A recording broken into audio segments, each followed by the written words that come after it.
industrial en el cual se entiende que comienzan a forjarse algunos nuevos dirigentes que serán los que conducirán la entidad en el futuro. Bueno, allí empezaron a aparecer algunas cosas esta semana, entre algunos jóvenes se empezaron a reflejar algunas internas de dirigentes de larga trayectoria.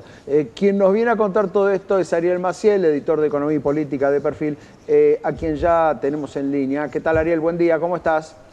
Buen día, ¿cómo andan, Fernando, Mariano? ¿Todo Bueno, bien? ¿cómo es este asunto de la UBIA joven? Mirá, sí, mirá, no tienen problemas con el tema, como para afrontar con todo este tema de la caída del consumo que no repunta, con que el sector industrial está bastante complicado porque la capacidad instalada sigue siendo realmente alta, la que no se utiliza.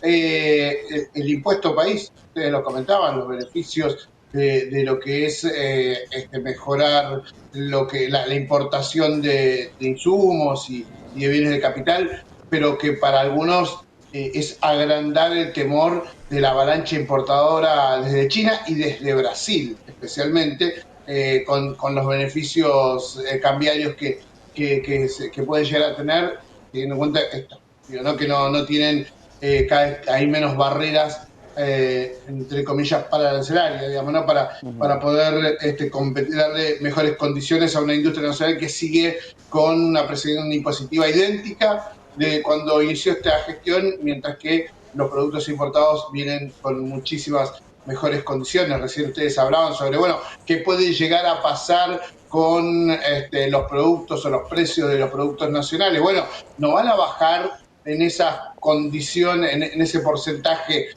o no debieran bajar en ese porcentaje por dos cuestiones. Primero, porque son una parte de lo que se produce en la Argentina, ¿no? Al ser un insumo, Claro. es una parte que le afecta a todo su valor. Y segundo, porque algunos quieren empezar a recuperar lo que venían perdiendo para sacarse, para vender el stock a precios, en algunos casos, casi a pérdida y poder hacerse de pesos y llegar hasta este fin de año. Esa situación sigue siendo compleja.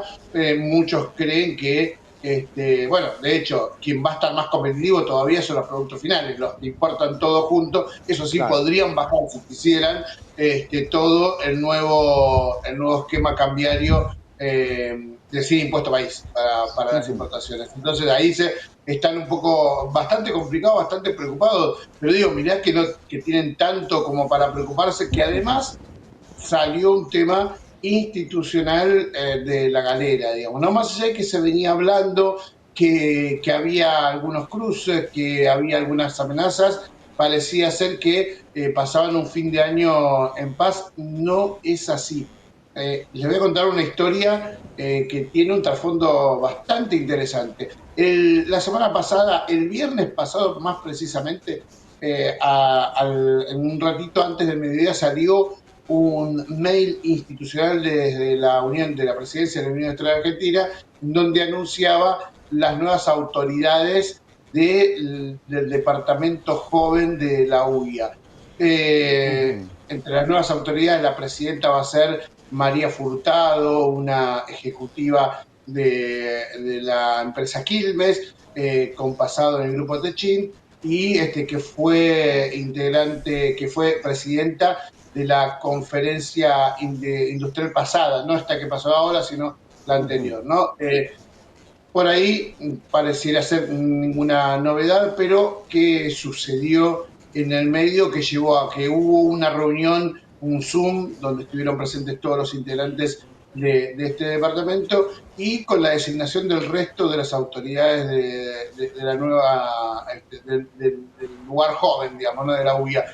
Hubo algunos que les ofrecieron el lugar y esos dirigentes jóvenes dijeron no vamos a aceptar. ¿Por qué? Tanto ida y vuelta. Bueno, básicamente porque hasta el momento la UIA joven tenía una organización casi propia, de una entidad, de una entidad dentro de la entidad, digamos, ¿no? Presidente, vicepresidente, primero, vicepresidente, segundo, secretario, un montón de integrantes que tomaban decisiones y que tenían un vuelo propio, que empezó a molestar a la UIA mayor, digamos, ¿no? A todos sus comandantes, porque ¿Y todo cuál era aquello esa que había... entidad que tenía tanto peso dentro del área joven? ¿Cómo? ¿Cuál era esa entidad que tenía tanto peso dentro de la UBIA joven? Ahí Ahí está el estaba el tema. problema. Donde, claro, el punto es que este tipo de organización surgió hace algunos cuantos años atrás con la idea de despersonalizar la conducción de la UIA joven. En ese momento estaba Carolina Castro, una integrante de la UIA, y quien venía con una impronta personal muy grande y a algunos eso le había molestado. Entonces lo que buscaron es repartir un poco más el juego, que no haya repetición de presidencias, hubo un código de convivencia para poder justamente todo lo que se pasaba ahí, si bien la UIA joven siempre fue un departamento, tenía otro tipo de organización, ¿no? La idea era preparar a los jóvenes que después iban a tomar el poder en la UIA grande, ¿no? Claro. Era jugarlo, hacerlo que tengan un roce, pero con una agenda muy distinta, una agenda del futuro, nunca meterse en la coyuntura, no meterse en las cuestiones cotidianas y bueno, empezar a mostrar. ¿Qué pasó con la UIA joven después, con el pasar de los años? Es que empezó a tener referencias institucionales mucho más fuertes, donde empezó a haber cuestionamientos sobre cosas de la coyuntura, de lo cotidiano, y empezó a incomodar a algunos grandes. ¿Quién fue uno de los referentes que tuvo 2 veces en el mandato de la OEA joven? Tomás Caragosiani, ¿sí? Uno de los, es el actual CEO de TNA y Platex, que es la hilandera más grande de la Argentina, hijo de Teddy Caragosian, uno de los empresarios más importantes de la Argentina, y que empezó a generar empatía en todo un mundo de jóvenes. Tiene 34 años, Tomás, digamos, ya para muchos será un liderazgo incómodo dentro de esta UIA. Hace un mes atrás, la actual presidenta, o quien está dejando la presidencia, que es Marisol Rodríguez, de la empresa Silteplast, una de las empresas medianas, consideradas medianas o grandes de la UIA, cuyo es hija de uno de los integrantes de la comisión, del comité ejecutivo de la Unión Industrial, que es Miguel Rodríguez, había adelantado el fin de su mandato porque llega a los 40 años. Joven en la UIA es Claro. hasta los 40, ¿no? Y había habido generalmente la conducción lo que hace es presenta una propuesta de continuidad, que es un acuerdo que se hace en el departamento. Bueno, lo tomaron los jefes, está el presidente de la Rioja y después digamos, lo que es el comité ejecutivo, el comité de presidencia, es una mesa más chica del comité ejecutivo, en donde dijeron, no vamos a convalidar, aceptamos la renuncia, no vamos a convalidar porque en definitiva son ellos los que tienen que decir si aceptan o no aceptan la propuesta y definen, como en todos los departamentos, ese es el argumento que me dieron justamente dentro de la organización de la entidad. Dijeron, no la vamos a aceptar, vamos a cambiar, vamos a poner otras autoridades y va a volver a tener el ejercicio histórico con menos autoridades y simplemente asesoramiento técnico de cualquier otro departamento de la UIA, lo que implicó, primero institucionalmente, para que dicen, esto es lo que siempre debió ser y no cambia nada, está todo dentro de lo normal. Del otro lado, lo que dice es rompieron con los acuerdos, rompen con la institucionalidad, acá hay una interna, un cruce de intereses, pase de factura, y empezó un clima de muchísima tensión. Este fin de semana realmente fue muy, pero muy tenso y se habla de justamente quienes manejan el comité de presidencia. Está Daniel Funes de Rioja, que es de Copal, ¿sí? de la entidad alimenticia, una de las más importantes. de mayor peso en la UIA, por la cantidad de socios que tiene. Por otro lado, de ahí sale Quilmes, ¿no? Digo, la presidencia, la nueva presidencia. También está el grupo Techín, controlado por Paolo Roca, Ledesma, cuyo el secretario de la UIA actual es Eduardo Nogués, que representa a la familia Blaquier.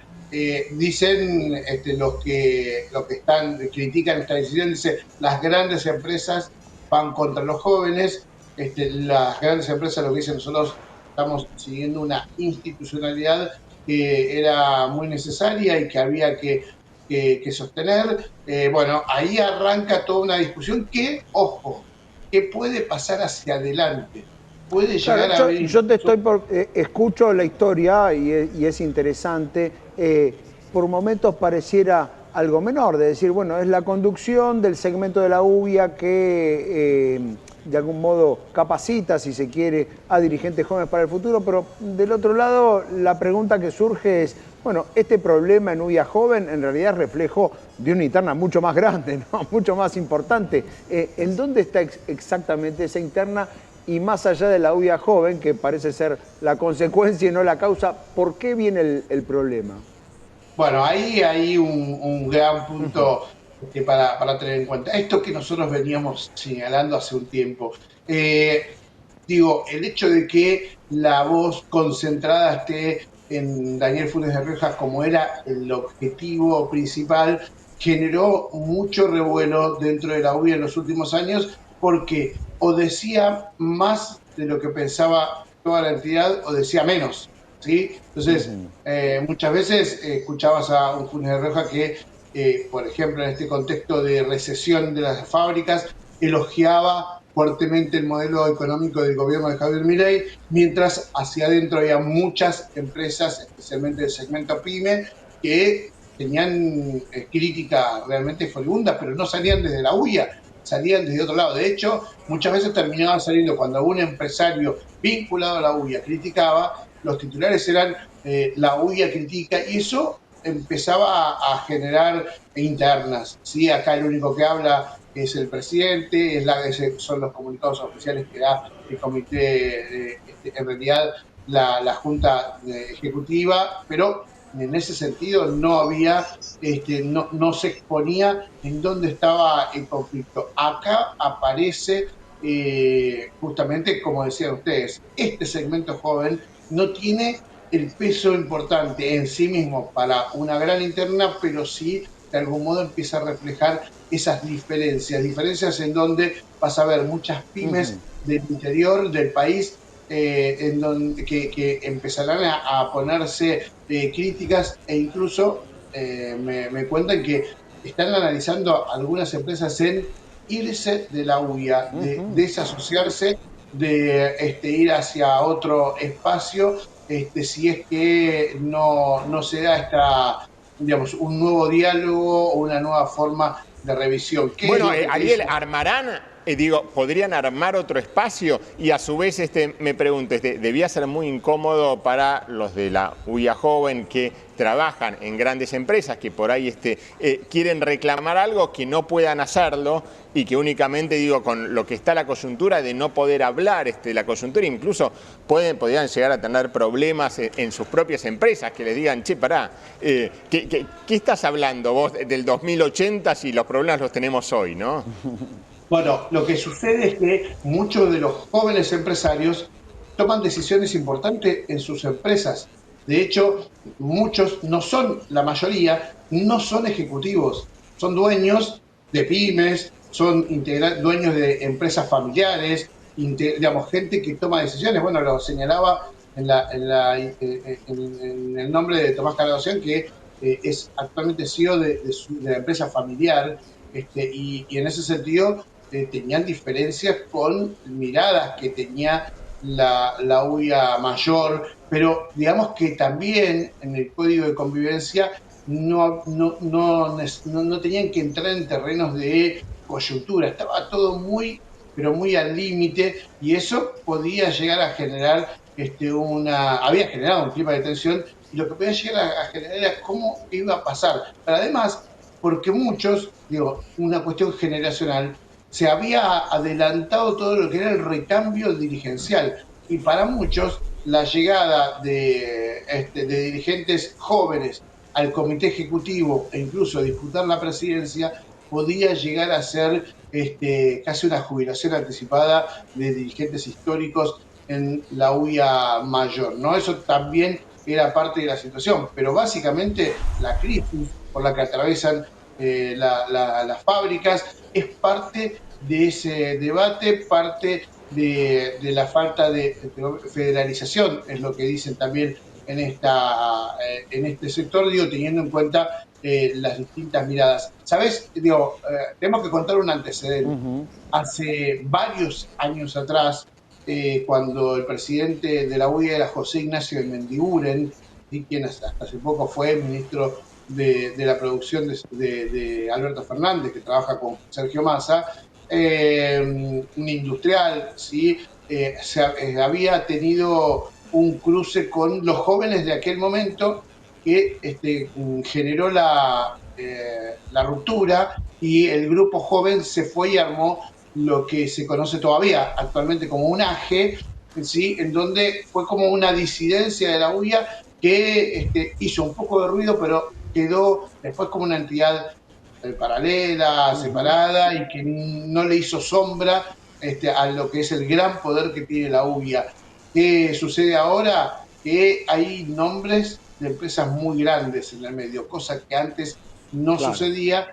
Vamos a ver si esto, primero llega la sangre al río, digo, ¿no? Hay que ver si efectivamente esto va a pasar o no, si va a haber diferencias institucionales, pero por otro lado, lo que sí queda claro es que dentro de la UIA, a días de terminar el 2024, un 2024 muy complejo, con un 25 realmente desafiante en condiciones de competitividad, de presión impositiva y demás, hay que ver si finalmente llegamos con una UIA dividida justo cuando entran también a un año electoral, ¿no? La UIA desde marzo en adelante empieza a hablar del recambio de su presidente, ya Funes de Rojas no será más, y es muy probable que desde la provincia de Buenos Aires llegue el nuevo presidente al lugar, por lo menos en lo que todo el mundo habla. Estamos hablando de Marcos Traparini, el presidente de la UITBA, pero digo, acá puede llegar a haber algunos puntos de tensión. Vamos a ver si esto termina siendo una anécdota de un fin de semana agitado, dentro casi en diferencias generacionales, o si en realidad nos está mostrando algo que estaba hasta ahora oculto y que puede escalar peligrosamente para la entidad más importante de la Argentina en el sector privado. Y sobre todo también, como decías, ¿no? En un año desafiante, en un año donde a la industria no le van a faltar problemas y no le van a faltar escollos por resolver. Bueno, ahora le ha sumado uno sin que nadie lo pida, un escollo interno acerca de la situación de UIA Joven y todo lo que viene detrás, ¿no? Todo lo que estás contando. Ariel, muchísimas gracias por este contacto. Feliz Navidad, nos reencontramos en la semana. Abrazo grande, Fernando, abrazo grande, Mariano, feliz Navidad para todos los televidentes también. Muy bien, allí Ariel Maciel, el editor de